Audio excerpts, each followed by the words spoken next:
자, 어떤 관리인의 직무집행이 비록 가처분 절차에 의해서 정지되었고, 가처분 절차가 잠정적인 절차라고 하더라도 가처분 인용 결정으로 직무가 정지된 관리인을 집합금융법상의 관리인으로 볼 수는 없다.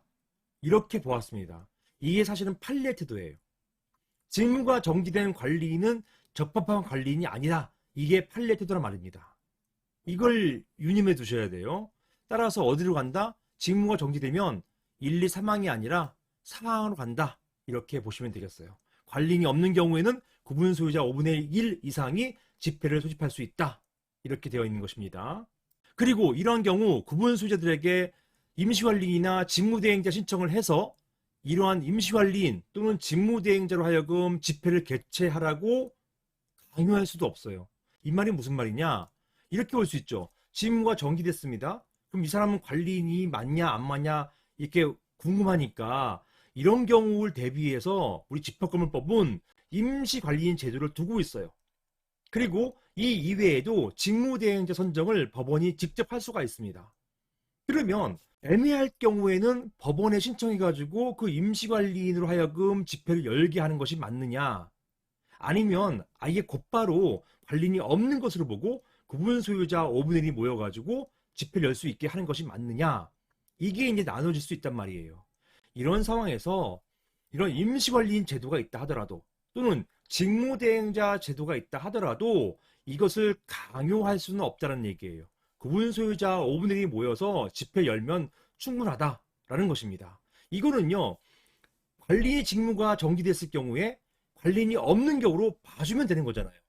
그래서 판례는요, 봐주겠다, 즉 관리인이 없는 경우로 봐주겠다, 이렇게 보는 것입니다. 이게 판례 태도예요.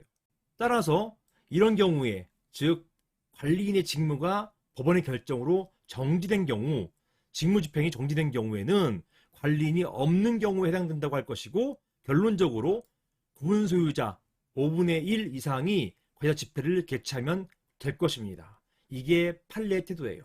판례가 이렇게 봤어요. 관리단에 관리인의 역할을 적법하게 수행할 사람이 없는 것이다. 따라서 집합금융법 33조 4항, 여기에서 4항, 요거 4항이죠. 관리인이 없는 경우에 해당해서, 관리인이 없는 경우에 해당해서 구분 소유자 5분의 1 이상이 집회를 적법하게 소집할 수 있다. 그리고 이 집회에서 새로운 관리인을 뽑아도 된다라는 것입니다. 이게 판례 태도예요. 법에는 아직 규정이 없죠. 명확하게 이런 경우에 어떻게 하라, 이런 가이드가 없지 않습니까? 법에는 없지만 판례가 이 경우에도 관리인이 없는 경우다, 이렇게 판단해 줬고, 당신들이 새롭게 관리인 뽑아라, 이렇게 본 것입니다. 그러면요, 조금 전에 관리인 지금 정리된 분이 계속 관리인을 다툰단 말입니다. 도난 소송을 다퉈요. 다투는데 그 사람이 돌아오기는 힘들어요. 왜냐하면 이분이 1심하고 2심, 3심까지 다투는 도중에 임기 2년이 끝나버립니다. 임기 2년이 끝나버리면 돌아올 수가 없어요. 내 관리인이라고 주장할 수가 없습니다.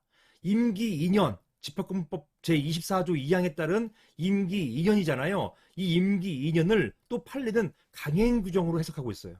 그래서 2년 딱 끝나는 순간 관리인 지위 박탈당합니다. 그래서 이분이 소송으로 하다가, 보통 소송이 뭐 대법원까지 보통 2년 넘잖아요. 갔다가 관리인이라 하더라도 돌아와서 관리인이라고 주장할 수가 없어요.